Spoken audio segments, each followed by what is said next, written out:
What is up, YouTube? Monster Chappie, and we're here for another labbing session. We're going to be talking about labbing again. More general tips for you guys. Some more stuff that should hopefully help you out. Now, let's get straight into this. I want this video to be short and sweet and crisp. This should be the last one.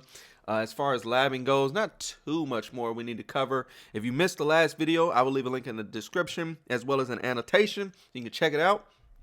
And shout outs to everybody in the comments over there. First one we're going to talk about is Ryan Novak. Shout out to Ryan Novak mentioning the hash marks. What the heck is he talking about? So if you guys are not aware, short side of the field versus long side of the field, there is a big difference here. In Madden 17, we're going to go ahead and run a Tampa 2. We're going to run corner strike out of the gun doubles. And you'll notice on the right side of the field, when we try to throw this corner out, it's probably going to get picked off. Pat Pete usually doesn't drop that. But if we go ahead and flip it to the other side of the field, what you'll notice is that Antonio Brown is actually going to be wide open. Same play, only difference is that it's on the long side of the field versus the short side of the field. So just be aware that that does make a difference. So when you're practicing, keep that in mind. You may wonder, why is this C route killing me? I went in practice mode. I figured out how to stop it. But the issue is you may not have moved the ball to the hash mark and played the long side of the field. So they might stop it in the middle of the field. They might stop it even on the short side and the middle. But they might not stop it on the long side of the field. So that's just something you have to prepare for. So shout outs to Ryan for sharing that tip with everybody. Another thing you guys want to make sure you pay attention to is, practice mode is slightly different than an actual game. What do I mean by that? For some reason, anybody who's been around Madden long enough knows this, but it's just a little bit different. It really is. And what I mean is, so when you're practicing, there's really two things you need to practice for sure in a play now or an online game or whatever. If you've got a buddy to lab with, that's perfect. Do that. But blitzes, when you're trying to find blitzes, some of them are going to work in practice mode. You might find some crazy like A-gap type stuff that comes in consistently. You take it into a game, does not work at all. So I recommend that you practice those types of blitzes or any blitzes really in general in play now setting. Put it on 15 minutes, turn the play clock off, work on it that way. If you don't have a friend to play with, or the best option is really to play with the friend, whether it's salary cap, draft champ, play now, or play online versus a friend, etc. It doesn't really matter, but that would be my recommendation. So that is that. The other thing is picking up blitzes. For some reason, again, slide protection and all that good stuff works a little bit differently in practice mode. I mean, it seems like slide protection is better in practice mode than it is in the real game. That's just me. But regardless, they are a little bit different. So you might be able to pick up a blitz just from slide protecting in practice mode, and then you go into a real game, you try to slide protect, do the exact same thing, and the blitz still comes in, and you're just getting frustrated because you just spent 5 minutes learning how to pick up this blitz, and you face it, and it still comes in. So practice picking up blitzes in play now. Now, the third thing I want to talk about as far as this concept goes is certain routes in the game.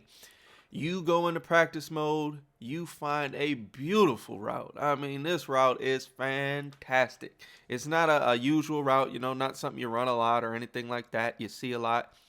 But this route just abuses everything. For instance, maybe like this Colts route. Maybe this route would work super well in practice mode, but not work at all in a game.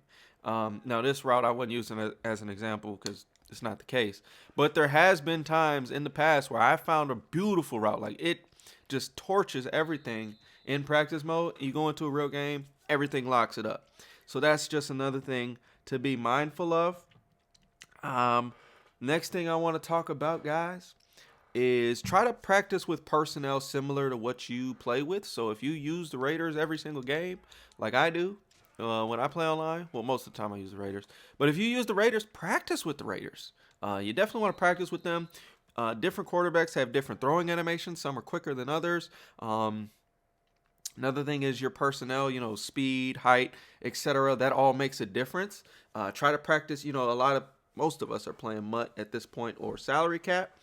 And then there's draft champs as well. Draft champs, this is a little bit trickier, but definitely with salary cap or MUT, try practicing with your team. See if you can just find a buddy that'll practice with you. That way you can get used to your roster. I mean, it's hard to replicate a Deion Sanders or, you can kind of replicate a Moss with like a Julio Jones.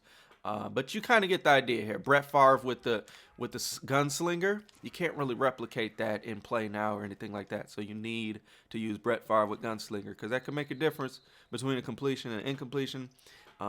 What you think is a good read may not be a good read, and vice versa, just due to how your personnel plays. So know your personnel.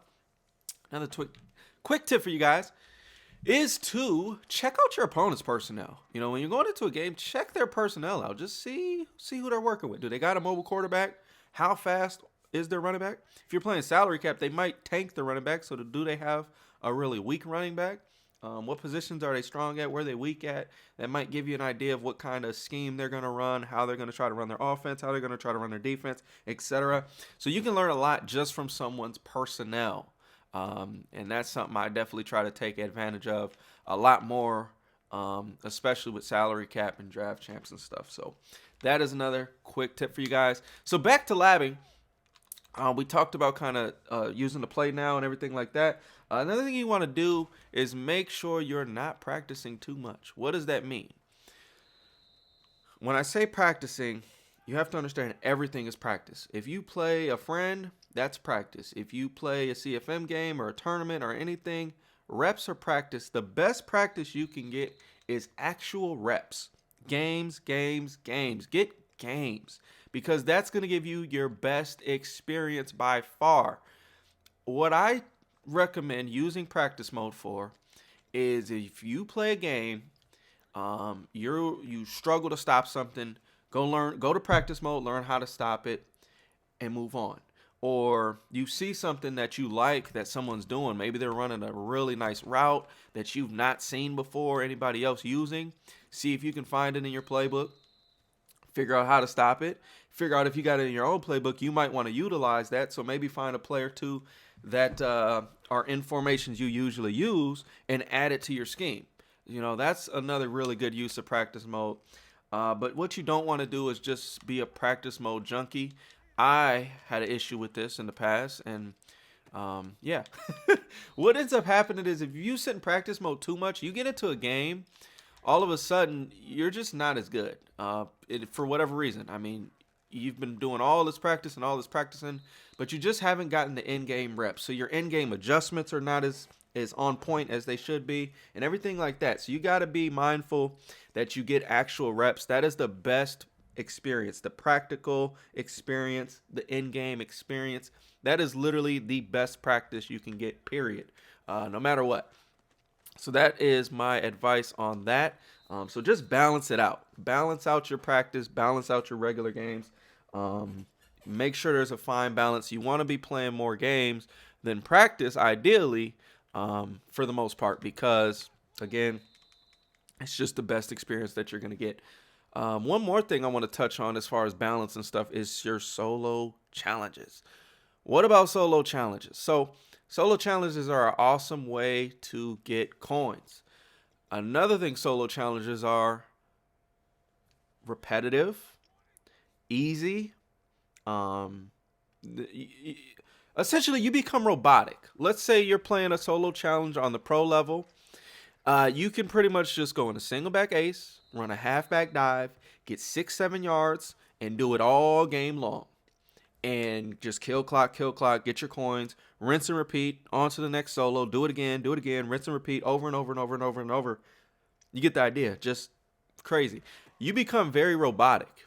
And then when you go into a game, for some reason, you're still just a little bit robotic because you played so many solos. So typically what I'll do is I limit myself to the number of solos I play or the amount of time I spend in a solo. Or solos, I should say, multiple solos. Playing a solo here and there is not going to tarnish your game, make you play any worse or anything like that. But if you play like 5 hours, 6 hours straight of solos and then just hop into a real big wager or a money game or a big tournament or anything like that, your first game, maybe first game or two, you might be a little bit rusty. You're probably going to be a little bit rusty, just not playing like yourself, playing as effectively and efficiently and as smart, making as quick reads, good decisions, all that good stuff.